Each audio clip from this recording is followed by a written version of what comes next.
Many people can write a book, but only few people can write a great book. Your mind is just like a field. What you sow in present is what you will reap in future. What you feed your brain today is what it will become your attitude tomorrow. You must have listened to the quote, leaders are readers. What you read today, what your mindset you have today will impact your future, and there is nothing more good than a book which can feed your brain with knowledge and consciousness. The book you read today is very important because if you feed your brain with wrong fodder, you can't expect a healthy mind. So in this video, I am listing 5 books that you must read before you die. The first book is Atomic Habits. This book deals with the facts that our habits are what we need to change to become successful. Written by James Clear in simple English, it is a must-read book about good and bad habits. I quote from this book, every action you take is a vote for the type of person you wish to become in future. No single instance will transform your beliefs, but as the votes build up, so does the evidence of your new identity. This is one reason why meaningful change does not require a radical change. Small habits can make a meaningful difference by providing evidences of a new identity.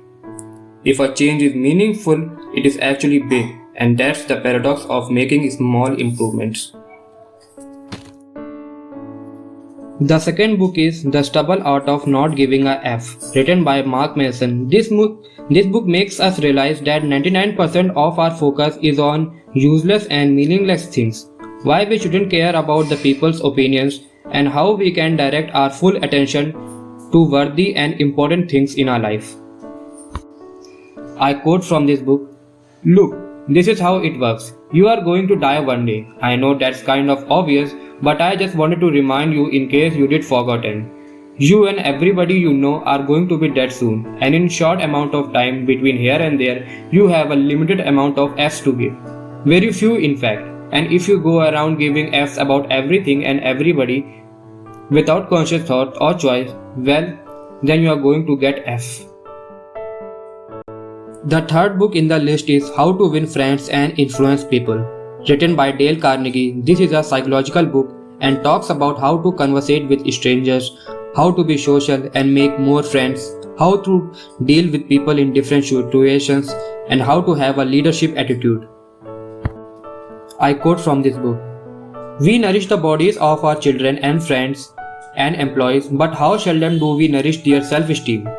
We provide them with roast beefs and potatoes to build energy, but we neglect them to give them kind words of appreciation that would sing in their memories for years like the music of morning stars. We should always praise and appreciate people, those who are around us. Giving praise and appreciation is the best way to make more friends.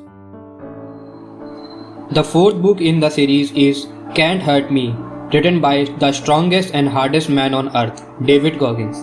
This book helps you to ditch your victim mentality and break those chains which are stopping you from reaching your goal, and how to get motivated in the worst situation of your life.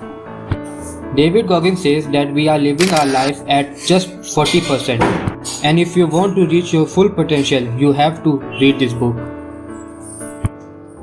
I quote from this book, so I sought out the pain, fell in love with the sufferings, and eventually transformed myself from the weakest piece of shit on the planet into the hardest man God ever created. Or so I tell myself. Odds are you have a better childhood than I did, and now even you might have a damn decent life. But no matter who you are, who your parents were, where you live, what do you do for a living, and how much money you have, you are probably living at 40% of your true capacity. The fifth book in our series is A New Earth, written by Eckhart Tolle. This is a self-improvement book that encourages its reader to live their lives in each present moment and to create happiness for themselves without emphasizing material possessions. Reader's intent is to change the way human being thinks. He envisions a world which is totally humble, enlightened and pure. And the book purpose is not to add new information or belief to your mind, but to bring about a shift in your consciousness.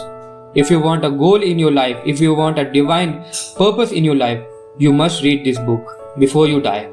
Thank you.